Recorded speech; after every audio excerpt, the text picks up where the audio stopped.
bạn ấy cứ chỉประเภท ចេក មួយយ៉ាង ដែល មាន រសជាតិ ឆ្ងាញ់ ដែរ ហើយ សាច់ វា ស្តៀង ចេក ពងមាន់ គេ ហៅ ថា ចេក នួន បាទ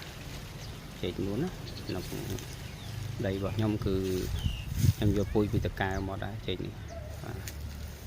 បាន កំពុង តែ ចេញ 3 ស្ទង បាទ ចេក នួន នេះ វិញ គឺ ប្រភេទ ចេក ពងមាន់ បាទ ប្រភេទ ចេក ពងមាន់ ដែល បង ស្វែង គាត់ ទិញ ពូជ តាម អនឡាញ មក ផ្លែ អត់ បាទ ចេក ពងមាន់ បាទ ផ្លែ អត់ ទៅ ធំ ទេ ចេក នេះ តែ តូច ទេ បាទ ចេក ពងមាន់ នេះ វិញ គឺ ចេក សបក ក្រាស់ បាទ ចេក សបក ក្រាស់ បាទ ផ្លែ ធំ បាទ ចេក សបក ក្រាស់ នេះ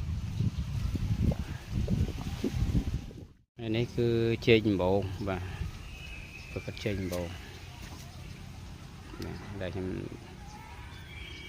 យក មក ដាំ បាន ប្រហែល ខែ រាន់ ចេញ បាទ សយង ហើយ មានកូន ត ពូជ 2 ដើម ដែរ ចេក ដំបូង យក ពី តាកែវ មក ប្រភេទ ចេក មួយ ប្រភេទ នេះ គឺ គេ ហៅ ចេក កមួន បាទ ចេក កមួន នេះ គឺ គេ ល្បី ថា ពេល វា ចាស់ ទៅ យើង យក ស្ងោរ ទៅ ញ៉ាំ ឆ្ងាញ់ បើ តាម ក៏ ពិត ដល់ ពេល ទុក ឲ្យ វា ទុំ ទៅ ក៏ មាន រសជាតិ ឆ្ងាញ់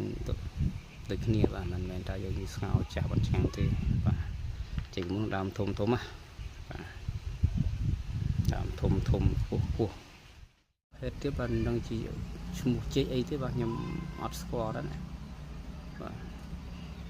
ដូច ជា ប្លែក ជាង គេ បាទ ដំបូង មិន ដំបូង កមួន មិន កមួន ប៉ុន្តែ ដើម ខ្ពស់ ធំ បាទ ណា បាទ នេះ គល់ វា បាទ អត់ដឹង ឈ្មោះ ចេក អី ទេ បាទ អត់ ស្គាល់ បាទ បាទ ច្រើន ដំបូង បាទ ចេក ដំបូង ចេក ដំបូង ចូល 10 ស្និត ទេ បាទ បាទ ផ្លែ ច្រើន ចេក នេះ